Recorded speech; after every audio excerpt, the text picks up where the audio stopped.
Olá, meus amigos e minhas amigas. Dos diversos assuntos do vídeo desse sábado, iniciamos falando sobre ataques russos à região de Sumi. Segundo autoridades locais, na manhã de hoje, sábado, um ônibus que fazia a evacuação de civis foi atingido por um drone russo na região de Sumi, mais precisamente saindo da cidade de Bilopilia, que vem sendo atacada com frequência. O resultado foi 9 mortes e, segundo as autoridades ucranianas, a maioria mulheres, além de 4 feridos. Imagens do local mostram o ônibus com o teto completamente destruído. Segundo o chefe da administração local, Yuri Zarko, a evacuação acontecia em uma estrada rural por volta das 6 horas e ele declarou 3 dias de luto pela cidade. E a gente entra aquela pergunta, né? Era mesmo um alvo militar? Segundo Zelensky, não tinha como os russos não saberem que aquele era um veículo civil. Nas palavras dele, foi uma execução deliberada de civis. Ele também disse que, sem sanções mais duras, sem mais pressão, a Rússia não vai buscar uma diplomacia real.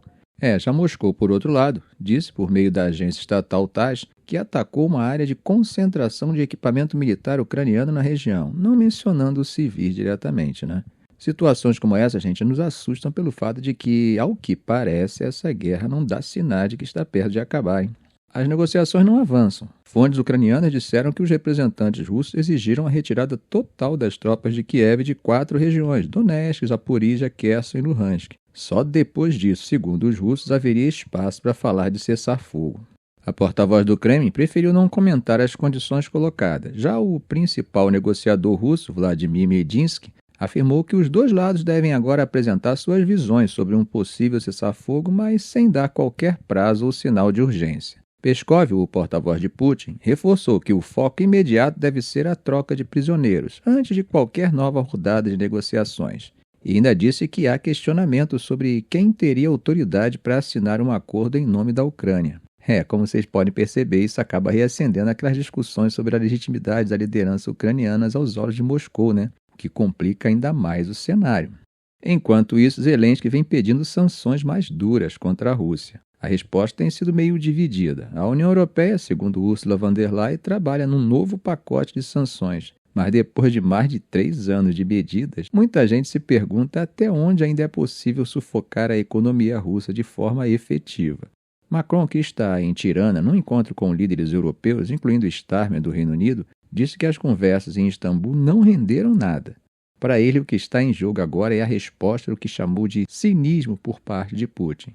Gente, e a situação da Europa parece que está se agravando pela sensação de que terão que arcar cada vez mais com sua segurança, sem contar com os Estados Unidos. Eu digo isso porque ontem, sexta-feira, durante uma conferência de segurança na Estônia, o embaixador dos Estados Unidos na OTAN, Matthew Whitaker, confirmou que Washington deve iniciar conversas com os aliados europeus ainda esse ano sobre redução de tropas na Europa. Segundo Whitaker, isso só deve começar mesmo depois da cúpula da aliança marcada para junho em Haia. E ele fez questão de reforçar que os aliados europeus já estariam preparados para discutir o tema, inclusive com foco em evitar lacunas de segurança. Veja o que ele disse. São mais de 30 anos de desejo dos Estados Unidos de reduzir as tropas na Europa. O presidente Trump simplesmente disse, basta, isso vai acontecer e vai acontecer agora. Isso, gente, deixa muito claro que não se trata apenas de ajustes técnicos ou logísticos, né? Tem um cálculo político por trás disso. E um recado claro sobre as prioridades estratégicas dos Estados Unidos que, como o secretário de Defesa Pete Hegseth já havia dito em fevereiro, não podem mais se concentrar majoritariamente na segurança da Europa. Aliás, o próprio Hegseth, junto com o vice-presidente J.D. Vance, teria expressado insatisfação com os parceiros europeus em conversas internas, né? Segundo uma matéria publicada pelo The Atlantic, eles demonstraram incômodo com o que chamaram de aproveitamento europeu.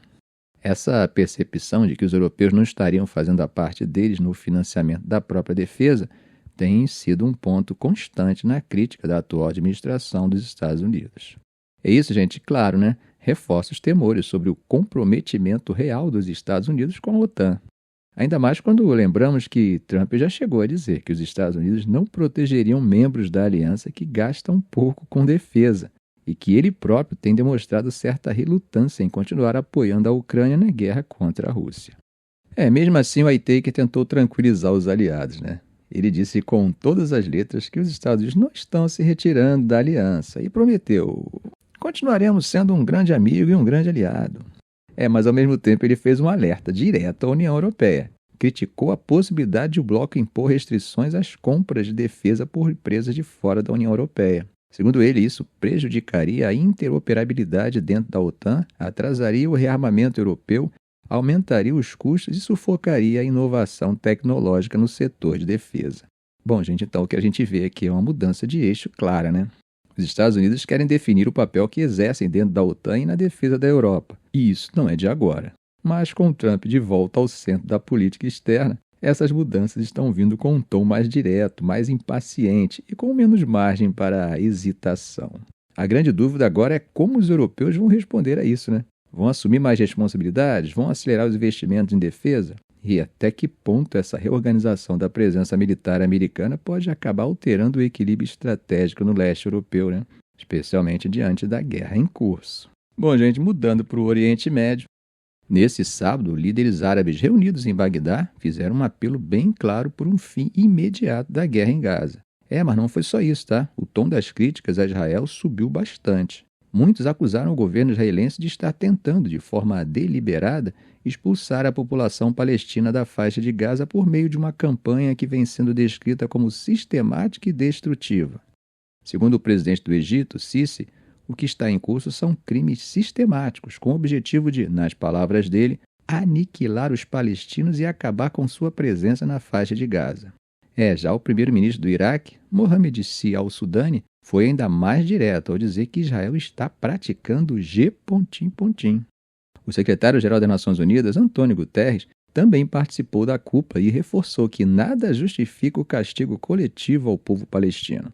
Vale lembrar que, depois do colapso da trégua em março, Israel retomou os bombardeios com intensidade, né? E acabou impondo um bloqueio total à faixa de Gaza e vem mantendo sua campanha militar com foco declarado na destruição das capacidades de combate do governo do Hamas.